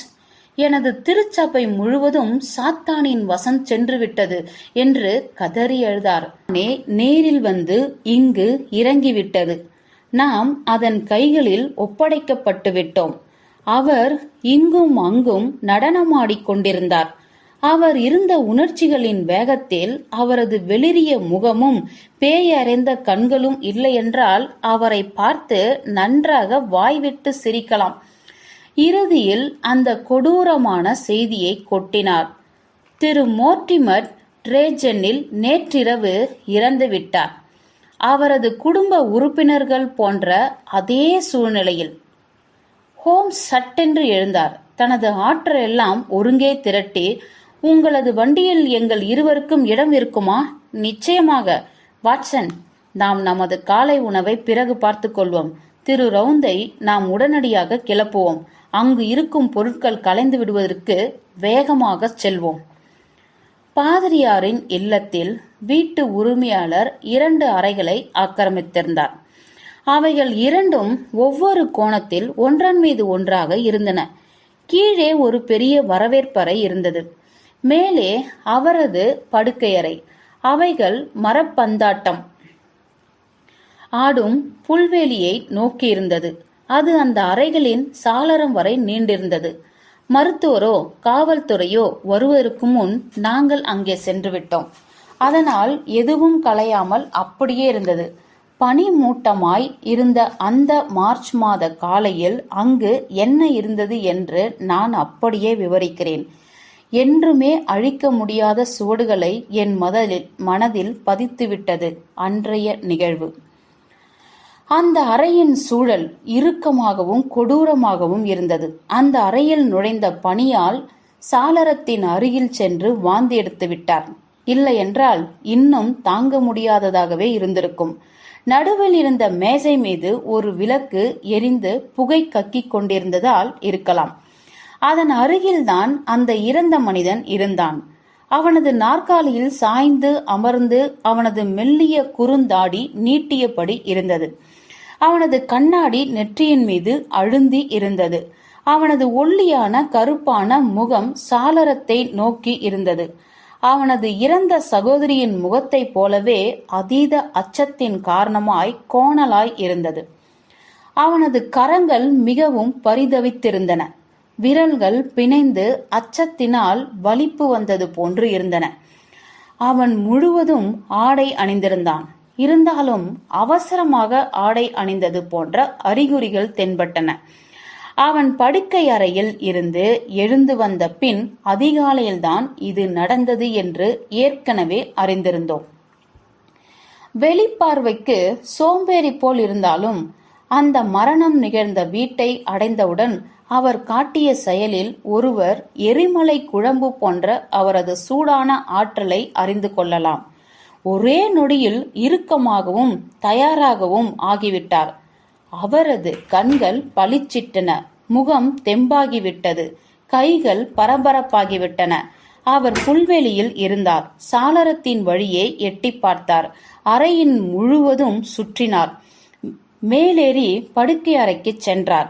ஒரு ஓநாய் பாதுகாப்பு தேடி அலைவது போல். படுக்கை அறையில் சட்டென்று சுற்றி பார்த்துவிட்டு ஓரிடத்தில் நின்று படீரென்று சாளர கதவை திறந்தார். அது ஏதோ ஒருவித மகிழ்ச்சிக்கான புதுமையான காரணத்தை கொடுத்திருக்கும் போல் தோன்றியது. அவர் அதன் மேல் சாய்ந்து எட்டி பார்த்து மகிழ்ச்சியையும் ஆர்வத்தையும் அதீதமாக வெளிப்படுத்தினார். பின் வேகமாக மாடிப்படியிலிருந்து கீழிறங்கினார். திறந்திருந்த கதவின் வழியே வேகமாக வெளியேறினார். புல்வெளியில் தன் முகம் படும்படி கீழே விழுந்தார். பற்றென்று எழுந்து மீண்டும் உள்ளே வந்தார். ஒரு வேட்டைக்காரன் தனது வேட்டையை துரத்தும் அதே ஆற்றலுடன் அனைத்தையும் செய்தார். மிகவும் சாதாரணமான அந்த விளக்கை மிகவும் நுணுக்கமாக ஆராய்ச்சி செய்தார். சில வகையான அளவுகளையும் அதன் கலத்தின் மேல் எடுத்தார். அந்த விளக்கின் மேலிருந்த மாக்கல் மூடியை தனது பூத கண்ணாடி மூலம் ஆராய்ந்தார். அதன் மேல் ஒட்டியிருந்த சாம்பலை சுரண்டி எடுத்து ஒரு உறையில் போட்டு தன் சிறிய புத்தகத்தில் வைத்துக் கொண்டார். மருத்துவரும் காவல்துறையும் வந்த நேரத்தில் பாதிரியாரை அழைத்துக் கொண்டு புல்வெளிக்கு சென்று விட்டோம். எனது புலன் விசாரணை முழுவதும் பாலைவனமாக மாறிவிடவில்லை என்று மகிழ்ச்சியோடு சொல்லிக் கொள்கிறேன் என்று அறிவித்தார். ஆனால் காவல்துறையிடம் இதை பகிர்ந்து கொள்ள முடியாது. ஆனால் உங்களை பணிவன்போடு கேட்டுக்கொள்கிறேன் திரு ரவுந்தை அவர்களே, அந்த ஆய்வாளருக்கு என் வாழ்த்துக்களை கூறிவிட்டு படுக்கை அறை சாளரத்தையும் கீழே வரவேற்பறையில் விளக்கினையும் காட்டிவிடுங்கள். ஒவ்வொன்றும் தனித்தனியான தடயமே. அதிலிருந்து ஒருவாறு உண்மை புலப்படும். காவல்துறைக்கு வேறு சந்தேகம் ஏதும் இருந்தால் என்னை வந்து என் குடிலுக்கு வந்து சந்திக்க சொல்லுங்கள். இப்பொழுது வாட்சன், நாம் வேறு வேலை தேடித்தான் செல்ல வேண்டும். சம்பந்தமில்லாத ஒருவர் மூக்கை நுழைத்ததால் வெறுப்பாகி இருக்கலாம். இல்லையேல் தாங்களாகவே ஏதாவது ஒரு தடயம் கண்டுபிடித்திருக்கலாம். என்னவென்று தெரியவில்லை. காவல்துறை 2 நாட்களாக எங்க வீட்டு பக்கம் எட்டி பார்க்கவில்லை. அந்த இடைப்பட்ட நேரத்தை கொஞ்சம் புகைப்பிடிப்பதிலும் கொஞ்சம் கனவு காண்பதிலும் செலவிட்டார். ஆனால் பெரும்பாலும் தனியே ஊர் சுற்றி வருவதிலேயே செலவிட்டார். வெகு நேரம் கழித்தே திரும்பி வருவார். எங்கே போனேன் என்று என்னிடம் சொல்வதே இல்லை. ஒரு பரிசோதனை அவரது விசாரணை எந்த பக்கம் செல்கிறது என்பதை தெளிவுபடுத்தியது. மோர்டிமர் ரேஜென்னில் வீட்டில் மரணம் நிகழ்ந்த அன்று எரிந்த விளக்கு போலவே ஒன்று வாங்கி வந்தார். அதில் எரிக்கப்பட்ட அதே எண்ணெயை அதில் ஊற்றினார். அது முழுவதும் எரிந்து முடிவதற்கு எவ்வளவு நேரம் ஆகிறது என்று கவனமாக கணக்கிட்டார். அவர் செய்த மற்றொரு சோதனை முகம் சுழிக்கும்படி இருந்தது. அதை என் வாழ்நாளில் மறக்கவே முடியாது. உங்களுக்கு ஒன்று ஞாபகம் இருக்கும் என்று நினைக்கிறேன் என்று ஒரு நாள் ஆரம்பித்தார். நமக்கு கிடைத்த பல தகவல்களுக்கு நடுவில் ஒரே ஒரு ஒற்றுமை தென்படுகிறது. இது அந்த அறைகளின் சூழலை பற்றியது. ஒவ்வொரு இடத்திலும் அந்த அறையில் முதலில் நுழைந்தவர்களுக்கு ஏற்பட்ட அனுபவம் பற்றியது. மோர்டிமர் தனது சகோதரர்களின் வீட்டிற்கு கடைசியாக சென்றதை விவரிக்கும் போது, மருத்துவர் அந்த அறையில் நுழைந்தவுடன் நாற்காலியில் சாய்ந்து உட்கார்ந்து விட்டார் என்று சொன்னார். மறந்துவிட்டீர்களா? நன்று. நான் அதற்கு பதில் சொல்கிறேன். அப்படித்தான் நடந்தது என்று. திருமதி போர்ட்டரும் அந்த அறையில் நுழைந்தவுடன் மயக்கமாகி விட்டார் என்றும் பின்னரே சாளர கதவை திறந்தார் என்றும் சொன்னது உங்களுக்கு ஞாபகம் இருக்கும் என்று நினைக்கிறேன். 2வது வழக்கில் மோர்டிமரின் வீட்டுக்கு நாம் சென்றபோது அவரது அறை எந்தளவு மூச்சடைத்தது என்று உங்களுக்கே தெரியும். பனியால் சாளர கதவை திறந்துவிட்ட போதிலும் அந்த பணிப்பெண்ணும் மிகவும் பாதிப்படைந்ததால் தனது படுக்கை அறைக்கு சென்று படுத்துவிட்டாள் என்பது விசாரித்த பின் தெரிந்தது. இந்த விஷயங்களை எல்லாம் பார்க்கும்போது உங்களுக்கே விளங்கும் வாட்சன், ஒவ்வொரு வழக்கிலும் இந்த நச்சுத்தன்மை வாழ்ந்த சூழ்நிலைதான் முக்கியமான தடயம். மேலும் ஒவ்வொரு அறையிலும் தீ எரிந்து கொண்டிருந்ததும் அடுத்த தடயம். முதல் அறையில் கணப்படுப்பு, 2வதில் விளக்கு. கணப்படுப்பு தேவையாய் இருந்தது. எவ்வளவு எண்ணெய் தேவைப்பட்டது என்று ஆராய்ந்து பார்த்தால் தெரியும். விளக்கு ஏற்றப்பட்டு வெளிச்சம் வந்த பிறகும் எரிந்து கொண்டிருந்தது. ஏன்? நிச்சயமாக இந்த 3 விஷயங்களுக்கும் நெருங்கிய தொடர்பு இருக்கிறது. எரித்தல், மூச்சடைக்கும் சூழல், இறுதியில் பைத்தியமாக அல்லது இறந்து போன மனிதர்கள். அது புரிகிறதல்லவா? ஆம், அப்படித்தான் தோன்றுகிறது.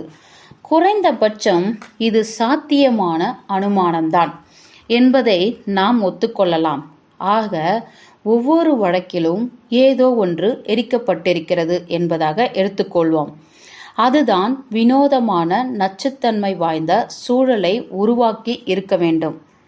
மிக்க சரி. முதலில் நடந்த சம்பவத்தில் திரு ரேட்ஜெனில் குடும்பத்தில் இந்த பொருள் காணப்படுப்பில் இருந்தது.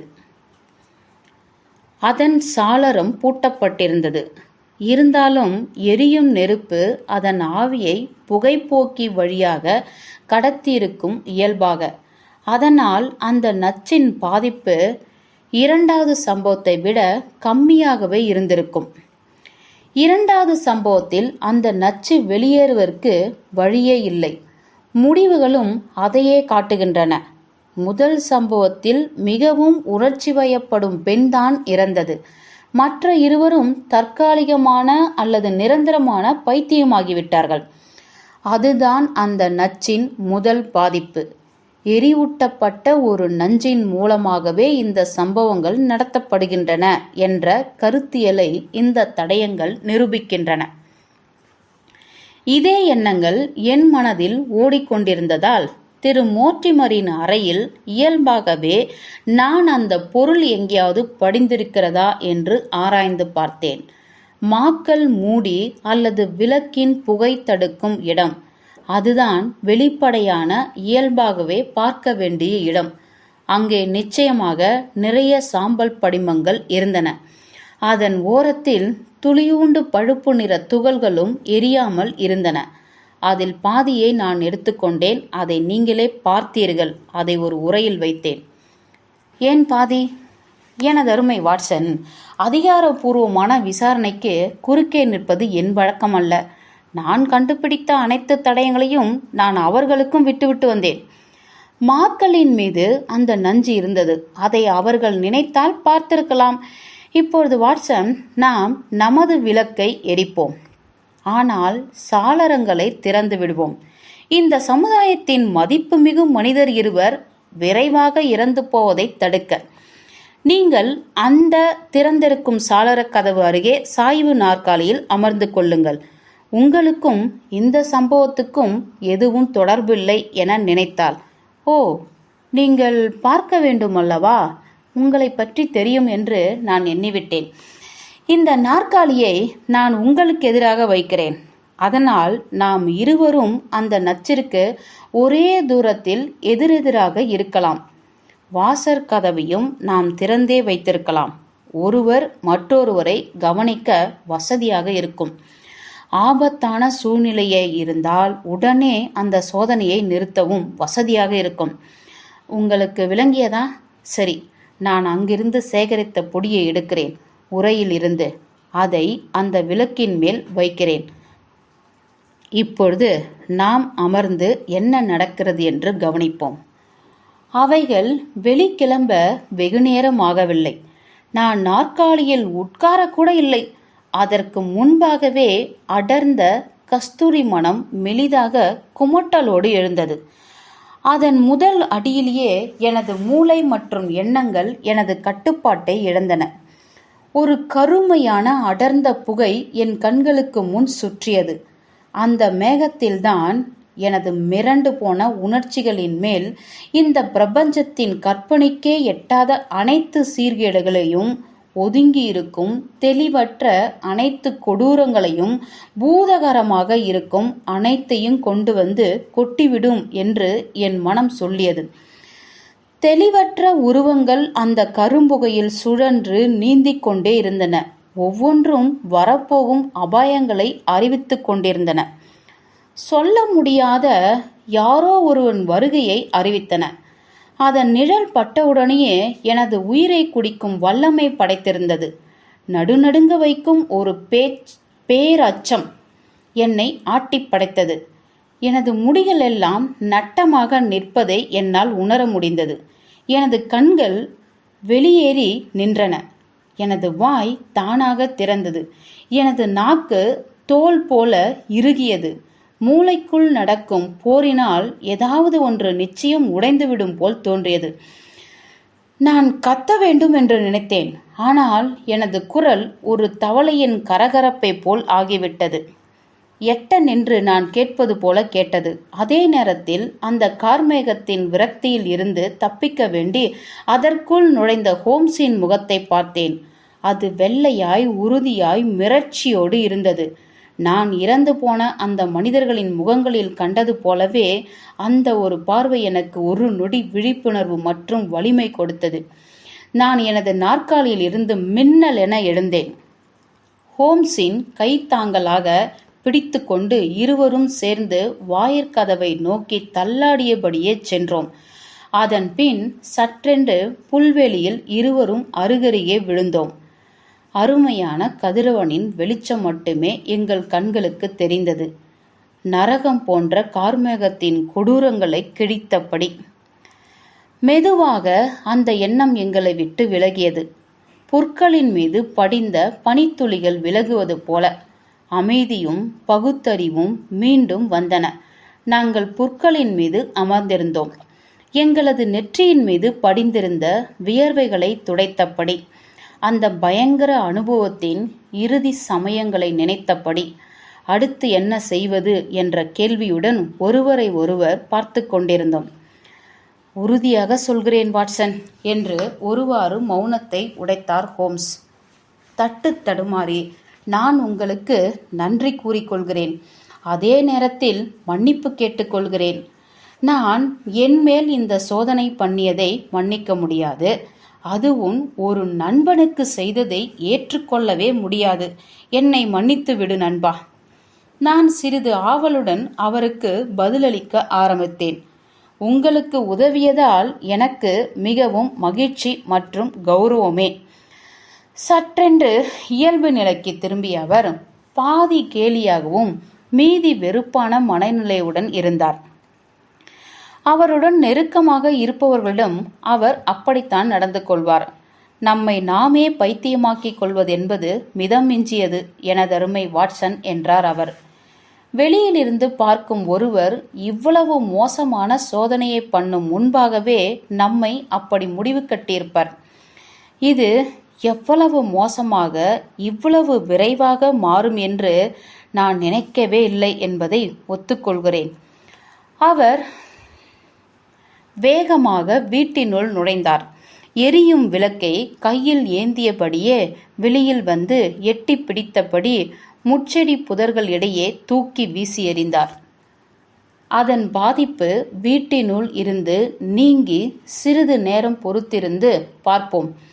ஆக உங்களுக்கு அந்த விபத்துக்கள் எப்படி நடந்தது என்பதில் கொஞ்சம் கூட சந்தேகம் இருக்காது என்று நான் எடுத்துக்கொள்கிறேன் வாட்சன். நிச்சயமில்லை. ஆனால் காரணம் என்ன என்பது இன்னும் விளங்கவில்லை. இந்த கொடியின் நிழற்கடியில் வாருங்கள், நாம் அதை பற்றி விவாதிப்போம். அந்த நச்சு இன்னும் எனது தொண்டையிலேயே சிக்கிக் கொண்டிருப்பது போல் தோன்றுகிறது. நான் என்ன நினைக்கிறேன் என்றால், எல்லா தடயங்களும் இந்த மோர்டிமர் ரேஜனில் அவரை நோக்கியே இருக்கின்றன. முதல் வழக்கில் அவர்தான் குற்றவாளி. இரண்டாவது வழக்கில் அவரே பலியானவர். அவர்களுக்கு நடுவில் குடும்ப பிரச்சனை இருக்கிறது என்பது ஏற்கனவே நமக்கு தெரியும். அதன்பின் அவர்கள் சமரசமாகிவிட்டார்கள். அந்த சண்டை எவ்வளவு மோசமானது என்றோ அவர்களது சமரசம் எவ்வளவு வலிமையற்றது என்றோ நமக்கு தெரியாது. மோர்டிமர் ரேஜனிஸ் அவர்களின் ஓநாய் போன்ற முகமும் கண்ணாடிக்குள் இருக்கும் அவரது விவேகமுள்ள பாசிமணி போன்ற கண்களையும் பார்க்கும்போது அவரெல்லாம் மன்னித்து விட்டுவிடும் ஆள் அல்ல என்பது நன்றாக தெரிகிறது. அடுத்ததாக, தோட்டத்தில் ஏதோ நடமாட்டம் தெரிந்தது என்று அவர் சொன்னது முழுவதும் அவரது கற்பனையே. நம்மை குழப்ப வேண்டும் என்பதில் அவருக்கு ஒரு காரணம் இருந்திருக்கிறது. அவர் கிளம்பும் வேளையில் நெருப்பில் அவர் போடவில்லை என்றால் வேறு யார் போட்டிருக்க முடியும்? அந்த சம்பவம் அவர் கிளம்பிய உடனே நடந்திருக்கிறது. வேறு யாராவது வந்திருந்தால் அந்த குடும்பம் நிச்சயம் எழுந்திருந்திருக்கும். அதுபோக அமைதியான இந்த கார்ன்வால் கிராமத்தில் இரவு 10 மணிக்கு மேல் விருந்தாளிகள் யாரும் வருவதில்லை. அதனால் எல்லா தடயங்களும் அவரைதான் காட்டுகின்றன என்று நாம் நிச்சயம் கருதலாம். பின் அவரது இறப்பு ஒரு தற்கொலையாக இருக்கலாம். வாட்சன், மேலோட்டமாக பார்த்தால் சாத்தியமில்லாத அனுமானம். இல்லை, தனது குடும்ப உறுப்பினர்களுக்கு இப்படி ஒரு கொடூரத்தை பண்ணிய ஒருவன் குற்ற உணர்ச்சியால் தனக்குத்தானே பண்ணியும் இருக்கலாம். ஆனால் அந்த கருத்திற்கு மாறாக வலிமையான காரணங்கள் இருக்கின்றன. நல்ல வேளையாக இங்கிலாந்தில் அதை பற்றி தெரிந்த ஒருவர் இருக்கிறார். அவரது வாயாலேயே அந்த உண்மைகளை சொல்வதற்கு நான் ஏற்பாடு செய்கிறேன். அவர் இவ்வளவு விரைவாக வந்துவிட்டார். திரு லியோன் ஸ்டென்டல் அவர்களே, நீங்கள் இந்த பக்கம் வாருங்கள். நாங்கள் எங்கள் அறையில் ஒரு வேதியியல் பரிசோதனை மேற்கொண்டோம். அதனால் மதிப்பு மிகுந்த எங்களது விருந்தினரை வரவேற்க தகுந்த நிலையில் எங்க வீடு இல்லை. தோட்டத்தின் கம்பி கதவு திறக்கும் சத்தம் கேட்டது. பெருமை வாய்ந்த ஆப்பிரிக்க ஆய்வு பணியாளர் நடைபாதையில் வந்து கொண்டிருந்தார். நாங்கள் அமர்ந்திருந்த கிராமத்து மரநிலை சிறிது ஆச்சரியத்தோடு நோக்கினார். நீங்கள் எனக்கு அழைப்பு விடுத்திருந்தீர்கள் திரு ஹோம்ஸ். உங்களது செய்தி 1 மணி நேரம் முன்பு வந்தது. இதோ வந்துவிட்டேன். இருந்தாலும் உங்களது அழைப்பை ஏன் ஏற்க வேண்டும் என்று எனக்கு புரியவில்லை. நாம் விடை பெறுவதற்கு முன் ஒருவேளை அதற்குரிய விளக்கத்தை பெறலாம் என்றார் ஹோம்ஸ். அதற்கு முன் எனது அழைப்பை ஏற்று வந்ததற்கு மிகவும் கடமைப்பட்டிருக்கிறேன். இந்த திறந்த வெளியில் நான் உங்களை வரவேற்பதற்கு என்னை மன்னிக்கவும். நானும் எனது நண்பரும் கார்னிஷ் பயங்கரம் என்ற பெயரில் தனியாக ஒரு அத்தியாயமே எழுதியிருக்கிறோம். இப்போதைக்கு இங்கு ஒரு தெளிவான சூழ்நிலை இருக்க வேண்டும் என்பதற்காகவே நாம் இங்கு சந்திக்கிறோம். நாம் விவாதிக்க இருக்கின்ற விவகாரம் உங்களை நேரடியாக பாதிக்கும் என்பதால் யாரும் ஒட்டு கேட்டுவிட முடியாத இடத்தில் இருப்பது அவசியம். அந்த ஆய்வாளர் தனது சுருட்டை எடுத்து வாயில் வைத்துக்கொண்டே மிகவும் அலட்சியமாக எனது நண்பரை பார்த்தார். நீங்க என்ன சொல்ல வருகிறீர்கள் என்று ஒன்றுமே புரியவில்லை என்றார். நீங்கள் பேசப்போகும் எந்த விஷயம் என்னை வெகுவாக பாதிக்கப் போகிறது? மோர்டிமர் ரேஜனில் அவர்களை கொன்ற விஷயம். ஒரு நொடி நான் கையில் ஆயுதம் இருந்திருந்தால் தேவலை என்று தோன்றியது. ஸ்டென்டல் அவரது கோபமான முகம் குருதி சிவப்பாய் மாறியது. அவரது கண்கள் தீப்பிழம்பாய் கொதித்தது. முடிச்சு போட்ட அவரது குருதி நாளங்கள் நெற்றியில் புடைத்து நின்றன. முட்டியை மடக்கி எனது நண்பரை நோக்கி வேகமாக வந்தார். அதன் பின் உடனே நின்றார். மிகவும் பிரயாசப்பட்டு இறுக்கமான அமைதியை தவழவிட்டார். அவரது கோபத்தை விட இது மிகவும் ஆபத்தானது போல் தோன்றியது. நான் நீண்ட காலமாகவே காடுகளில் மிருகங்களுக்கு நடுவில் வாழ்ந்ததால் சட்டங்களை பற்றி நினைத்ததே இல்லை என்றார் அவர். அதனால் சட்டத்தை என் கைகளில் எடுத்து பார்த்தேன். உங்களுக்கு ஒன்றும் ஆகாது திரு ஹோம்ஸ். இந்த விஷயத்தை மறந்துவிட்டாலும் ஏனேனும் உங்களை துன்புறுத்தும் எண்ணம் எனக்கில்லை. உங்களை துன்புறுத்தும் எண்ணமும் எனக்கில்லை திரு ஸ்டென்டல் அவர்களே. அதனால்தான் காவல்துறைக்கு பதிலாக உங்களை நேரடியாக வரவழைத்தேன். பெரும் மூச்சுடன் ஸ்டென்டல் அமர்ந்தார். ஒருவேளை முதன்முறையாக இருக்கலாம். தனது துணிகரமான வாழ்க்கையில் பயந்து விட்டார். ஹோம்ஸின் பாவனைகளில் அமைதியான, கட்டுப்படுத்த முடியாத ஒரு ஆற்றலின் உத்தரவாதம் தெரிந்தது. எங்களது பார்வையாளர் கொஞ்சம் தடுமாறினார். அவரது கரங்கள் திறந்து மூடிய வண்ணம் இருந்தன. கொந்தளிப்பில், என்ன சொல்ல வருகிறீர்கள் என்று ஒரு வழியாக கேட்டார். இது பொய்யாக இருந்தால் உங்களது பரிசோதனைக்கு நீங்கள் ஒரு கெட்ட மனிதனை தேர்ந்தெடுத்து விட்டீர்கள் திரு ஹோம்ஸ். சுற்றி வளைக்க வேண்டாம். என்ன சொல்கிறீர்கள்? நான் சொல்கிறேன் என்றார் ஹோம்ஸ். நான் என்ன காரணத்துக்காக உங்களிடம் சொல்கிறேன் என்றால், உண்மையாக இருந்தால் உண்மையை எதிர்பார்க்கலாம் என்பதால். நீங்கள் சொல்லப் போவதை வைத்துதான் நான் அடுத்து என்ன செய்ய போகிறேன் என்பதை முடிவு செய்ய முடியும். நான் சொல்வதை வைத்தா? ஆம், என்ன சொல்ல வேண்டும்? மோர்டிமர் ரேஜனில் அவர்களை நீங்கள் கொன்றதை பற்றி. ஸ்டென்டல் தனது கைக்குட்டை எடுத்து நெற்றியை துடைத்து கொண்டார். எனது வார்த்தைக்கு கட்டுப்பட்டு அமைதியாய் இருக்கிறேன் நான். அதனால் பிழைத்தீர்கள் என்றார் அவர். உங்களது எல்லா வெற்றிகளுக்கும் பொய் சொல்வதுதான் மூலதனமா? பொய்யா? என்று தீர்க்கமாக பார்த்தார் ஹோம்ஸ். அது உங்கள் பக்கம்தான் இருக்கிறது திரு லியோன். நிச்சயம் என்னிடம் இல்லை. சில உண்மைகளை கூறி இதை என்னால் நிரூபிக்க முடியும். எனது முடிவுகள் எதன் அடிப்படையில் எழுந்தது என்று. நீங்கள் பிளைமூத்தில் இருந்து திரும்பியதும் ஆப்பிரிக்காவுக்கு பெரும்பாலான பயண சுமைகளை அனுப்பியதும் உடனே எனக்கு பொறித்தட்டியது. இந்த வழக்கில் உங்களுக்கு நிச்சயம் சம்பந்தம் இருக்கிறது என்று.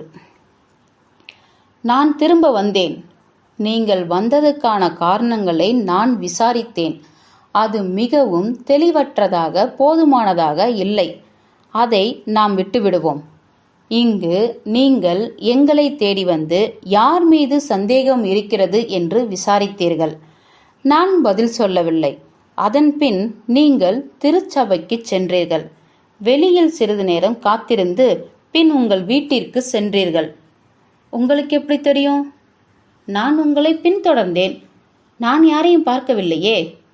நான் பின்தொடரும் போது அப்படி இருக்க வேண்டும் என்றுதான் எனது எதிர்பார்ப்பும். உங்களது வீட்டில் நீங்கள் நிம்மதியில்லாமல் அலைந்தீர்கள். அதன்பின் நீங்கள் ஒரு திட்டம் தீட்டினீர்கள். அதை அதிகாலை செயல்படுத்த முனைந்தீர்கள். கதிரவன் உதிக்கும் நேரத்தில் உங்களது வீட்டின் கம்பி கதவிற்கு அருகில் உள்ள செந்நிற கற்களை எடுத்துக்கொண்டு கிளம்பினீர்கள்.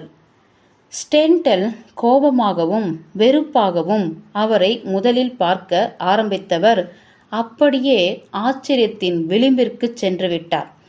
அதன்பின் நீங்கள் திருச்சபையில் இருந்து வேகமாக வெளியேறி விட்டீர்கள். இப்பொழுது அணிந்துள்ள கோடு போட்ட காலணிகளை தான் அப்பொழுதும் அணிந்திருந்தீர்கள் என்று நான் கவனித்தேன். திருச்சபையில் இருந்து தோட்டத்தின் வழியாக ஓரமாக இருந்த புதர்களை தாண்டி நீங்க வெளியேறினீர்கள். ரேஜென்னிஸ் வீட்டின் சாளரம் வழியாக குனிந்து செல்வதை கவனித்தேன். அப்பொழுது விடிந்து விட்டிருந்தது. இருந்தாலும் வீட்டில் ஆளரவம் கேட்கவில்லை. உங்கள் சட்டப்பையில் இருந்த கற்களில் சிலவற்றை எடுத்து சாளரத்தின் வழியாக எறிந்தீர்கள். ஸ்டென்டல் சட்டென்று எழுந்தார். அப்படியென்றால் அந்த சாத்தான் நீங்களாகத்தான் இருக்க வேண்டும் என்று கத்தினார். ஹோம்ஸ் அந்த புகழ்ச்சி கேட்டு புன்னகைத்தார். நீங்கள் 2 அல்லது 3 முறை கை நிறைய அள்ளி வீசியதும்தான் அவர் அந்த சாளரத்தின் அருகே வந்தார். அப்பொழுது நீங்கள் அவரை கீழே வருமாறு அழைத்தீர்கள். அவர் ஆடை உடுத்தி வேகமாக வரவேற்பறைக்கு வந்தார். நீங்கள் சாளரம் வழியாகவே உள்ளே நுழைந்தீர்கள். உங்களுக்குள் உரையாடல் நடந்தது. சிறியதுதான். அந்த நேரத்தில் நீங்கள் அங்கும் இங்கும் உலாவினீர்கள். அதன்பின் நீங்கள் வெளியே வந்து சாளரத்தை மூடிவிட்டீர்கள். புல்வெளியில் நின்று கொண்டு சுருட்டு பிடித்து கொண்டிருந்தீர்கள். நடப்பதை வேடிக்கை பார்த்தபடியே. இறுதியில் அவர் இறந்ததும் வந்த வழியே சென்று விட்டீர்கள். இப்பொழுது சொல்லுங்கள் திரு ஸ்டென்டல், இப்படிப்பட்ட நடத்தையை எப்படி நியாயப்படுத்துவீர்கள்? நீங்கள் இவைகளை செய்ததற்கு என்ன நோக்கம் இருந்தது? நீங்கள் பொய் சொல்வதாக இருந்தால் இந்த விஷயம் என் கைகளை மீறி போய்விடும். எங்களது விருந்தினரின் முகம் சாம்பல் நிறமாக கருக்க ஆரம்பித்தது. அவர் மேல் அடுக்கடுக்காய் அடுக்கப்படும் குற்றங்கள் சுமத்துவோரை கண்டு. இப்பொழுது அவர் சிறிது நேரம் தன் கைகளில் முகத்தை புதைத்து கொண்டு அமர்ந்தார். அதன்பின் சட்டென்று தன் சட்டைப்பையில் வைத்திருந்த ஒரு புகைப்படத்தை எடுத்து எங்களுக்கு முன் இருந்த மேசை மீது வீசினார். அதனால்தான் நான் இந்த காரியத்தை செய்தேன் என்றார் அவர். அது ஒரு அழகிய பெண்ணின் புகைப்படம். ஹோம்ஸ் குனிந்து அதை எடுத்தார். பிராண்டா ட்ரேஜென்னில் என்றார் அவர். ஆம், பிராண்டா ட்ரேஜென்னில் என்று நமது விருந்தினர் மறுமுறை சொன்னார். நான் அவளை பல ஆண்டுகளாக காதலித்தேன். அவளும் என்னை காதலித்தாள். அந்த கார்னிஷ் தனிமையின் மர்மத்தை மக்கள் மிகவும் ஆச்சரியத்தோடு கவனித்திருந்தார்கள். அதுதான் இந்த உலகிலேயே எனது மனதுக்கு பிடித்த ஒரு விஷயத்தை என் அருகில் கொண்டு வந்தது. நான் அவளை திருமணம் செய்ய இயலவில்லை. ஏனெனில் என்னை விட்டு விலகிய மனைவி இருக்கிறாள். இங்கிலாந்து நாட்டின் கொடூரமான சட்டங்களால் அவளை மனவிலக்கு செய்யவும் இயலவில்லை. பல ஆண்டுகளாக பிராண்டா காத்து கொண்டிருந்தாள். ஆனால் இதற்குதான் காத்திருந்தது போல் ஆகிவிட்டது. அவரது பெரும் புகழை, அந்த கொடுமையான அழகை சத்தம் கரைத்துவிட்டது. அவரது சாம்பலும் கருப்பும் கலந்த தாடிக்கு கீழிருந்து தொண்டையை பிடித்து கொண்டார். அதன்பின் ஒரு பெரும் மூச்சோடு மீண்டும் தொடர்ந்தார். பாதிரியாருக்கு இது தெரியும். அவர் எங்களது நம்பிக்கையை காப்பாற்றினார். அவளை அவர் ஒரு தேவதை என்றுதான் சொல்வார். அதனால்தான் அவர் எனக்கு தந்தியடித்தார். நானும் உடனே கிளம்பி வந்தேன். ஆப்பிரிக்காவுக்கு சென்ற என் பயண பெட்டியை பற்றியா நான் கவலைப்படுவேன்? என்னவளுக்கு இப்படி ஒரு துயரம் நடந்து கேட்டு? அங்குதான் இருக்கிறது எனது செய்கைகளுக்கான நோக்கம். சரி, மேலே சொல்லுங்கள் என்று சொன்னார் ஹோம்ஸ். திரு ஸ்டென்டல் தனது சட்டைப்பையில் இருந்து ஒரு காகித சிப்பத்தை எடுத்து மேஜை மீது வைத்தார். அதன் மீது சாத்தானின் பாதவேர் என்று எழுதப்பட்டிருந்தது. அதன் அருகில் சிவப்பு நிற மண்டை ஓடு படம் போட்டிருந்தது. அவர் அதை என்னை நோக்கி நகர்த்தினார். நீங்கள் ஒரு மருத்துவர் என்று நான் கேள்விப்பட்டிருக்கிறேன். நீங்கள் இதன் செய்முறை பற்றி கேள்விப்பட்டிருக்கிறீர்களா? சாத்தானின் பாதவேர்? இல்லை, நான் அது பற்றி கேள்விப்பட்டதே இல்லை. உங்கள் படிப்பறிவை சொல்லி குற்றமில்லை என்றார் அவர். பூடாவில் இருக்கும் ஆய்வகத்தில் இருக்கும் ஒரே ஒரு மாதிரியை தவிர ஐரோப்பாவிலேயே வேறெங்கும் இல்லை. மருந்தகத்துறை மூலமாகவோ நஞ்சுகள் பற்றியோ குறிப்பேடுகள் மூலமாகவோ இன்னும் நம் நாட்டிற்கு அது நுழையவில்லை. அதன் வேர் ஒரு கால் போன்று இருக்கும். பாதி மனித கால் போலவும் மீதி ஆட்டின் கால் போலவும் இருக்கும். அதனால்தான் அதற்கு அப்படி ஒரு வினோதமான பெயர் வைத்தார்கள் தாவரவியல் துறை வல்லுநர்கள். மேற்கு ஆப்பிரிக்காவில் சில மாவட்டங்களில் மரண தண்டனைக்கு இதை பயன்படுத்துகிறார்கள். இருந்தாலும் அது மிகவும் மர்மமாகவே பாதுகாக்கப்பட்டு வருகிறது. ஹுபான்கி நாட்டில் இருந்து இதை நான் மிகவும் சிரமப்பட்டு வாங்கி வந்திருக்கிறேன். அப்படி சொல்லிக்கொண்டே அந்த காகிதத்தை பிரித்து அந்த செம்பழுப்பு நிற பொடியை காண்பித்தார். நல்லது என்றார் ஹோம்ஸ் மிகவும் தீர்க்கமாக. நடந்தது பெரும்பாலும் உங்களுக்கே தெரிந்துவிட்டது. உங்களுக்கு எல்லாம் தெரிய வேண்டும் என்று நான் முடிவு செய்ததால் அனைத்தையும் மறைக்காமல் கூறிவிட்டேன். ட்ரேஜனில் குடும்பத்திற்கு நான் எவ்வகையில் உறவு என்பதையும் தெளிவுபடுத்திவிட்டேன். அக்குடும்பத்தில் சகோதரியின் பொருட்டே சகோதரர்களிடம் நான் நட்போடு பழகி வந்தேன். பணத்தை பிரிப்பதில் ஒரு தகராறு ஏற்பட்டு மோர்டிமர் மட்டும் பிரிந்துவிட்டார். அதனால் அதுவும் சரி செய்யப்பட்டு விட்டது. அதனால் எப்பொழுதும் போல் நான் அவரை சந்தித்திருக்கிறேன். ஆனால் அவர் தந்திரமான கபட சூத்திரதாரியாக இருந்திருக்கிறார். சந்தேகப்படும்படி நிறைய தடவை நடந்திருக்கிறார். இருந்தாலும் சண்டை போடுவது போல் எதுவும் செய்துவிடவில்லை. ஒரு நாள் 2 வாரங்கள் தான் இருக்கும், அவர் எனது வீட்டிற்கு வந்தார். நான் அவரிடம் ஆப்பிரிக்காவில் இருந்து எடுத்து வந்த சுவாரஸ்யமான பொருட்களை காட்டிக் கொண்டிருந்தேன். அப்பொழுது இந்த நச்சுவேர் பற்றியும் கூறினேன். அச்சம் பற்றிய உணர்வுகளை கவனிக்கும் மூளையின் பகுதியை எவ்வாறு அது கிளர்ச்சி ஊட்டுகிறது என்றும் பைத்தியம் அல்லது சாவுதான் அதன் இறுதி நிகழ்வு என்பதையும் அவருக்கு நான் விளக்கி கூறினேன். அவரது இனத்து சாமியார்கள் வேண்டாதவர்களை கொடுமைப்படுத்த பயன்படுத்தும் அந்த வேர் பற்றி முழுவதும் சொன்னேன். ஐரோப்பிய அறிவியல் இதை கண்டுபிடிக்கும் அளவு வலிமை இல்லாதது பற்றியும் எடுத்து சொன்னேன். அவர் எப்படி அதை எடுத்தார் என்று எனக்கு தெரியவே இல்லை. ஏனெனில் நான் அந்த அறையை விட்டு விலகவே இல்லை. இருந்தாலும் பிறகுதான் தெரிந்தது, நான் பெட்டிகளை திறந்து அடுக்கிக் கொண்டிருக்கும் இடைப்பட்ட வேளையில் அவர் அதை எடுத்திருக்க வேண்டும். அது வேலை செய்ய எவ்வளவு நேரமாகும், என்ன அளவு தேவைப்படும் என்றெல்லாம் துருவி துருவி கேட்டது எனக்கு இன்னும் நன்றாக ஞாபகம் இருக்கிறது. ஆனால் அதை அவர் இப்படி பயன்படுத்துவார் என்று கனவிலும் நினைக்கவில்லை. பாதிரியாரின் தந்தி பிளைமூத் வந்து அடையும் வரை நான் அதை பற்றி சிந்திக்கவே இல்லை.